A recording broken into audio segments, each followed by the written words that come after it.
ఒక 50 సంవత్సరాల వయసు ఉంది, 40 సంవత్సరాల వయసు ఉంది, వాళ్ళ మోకాలు నొప్పి వచ్చింది, ఇమ్మీడియట్గా ఆపరేషన్ పోవాల్సిన అవసరం ఏముంది? వేరే ఆప్షన్ లేనప్పుడు ఆపరేషన్ చేయించుకోవచ్చు. కానీ గ్రాండ్ వాక్ లాంటి ఒక ఆప్షన్ ఉన్నప్పుడు ఆపరేషన్కి ఎందుకు వెళ్ళాలి? ఇప్పుడు ఈవెన్ ఆపరేషన్కి వెళ్ళినా కూడా ఒక కాలుకు ఆపరేషన్ చేసినారంటే ఇంచుమించు 2 నుంచి 2.5 లక్షల రూపాయలు ఖర్చు పెట్టాలి. 2 కాళ్ళకు ఆపరేషన్ చేసినారంటే 5 లక్షల రూపాయలు ఖర్చు పెట్టాలి.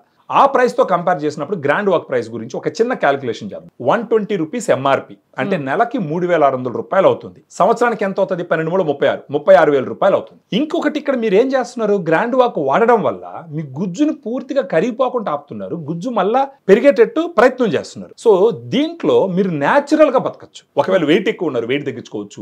ఉప్పు ఎక్కువ తింటున్నారు, ఉప్పు తగ్గించుకోవచ్చు. ఏదైనా ధూమపానం ఉంది, మద్యపానం ఉంది, ఇవన్నీ తగ్గించుకుంటూ గ్రాండ్ వాక్ వాడుకుంటూ పోతే గనక రెఫరెన్సెస్ ఏం చెప్తున్నాయంటే గ్లూకోజమైన్ మాత్రమే 1500 mg per day తీసుకుంటే ఒక 1 నుంచి 3 years పాటు తీసుకుంటే కనీసం 5 years పాటు ఆపరేషన్ అవసరం లేకుండా ఉంది అని చెప్పేసి పరిశోధనలో తేలింది. దీంట్లో ఓన్లీ గ్లూకోజమైన్ లేదు, మిగతా 7 ఇంగ్రీడియంట్స్ ఉన్నాయి.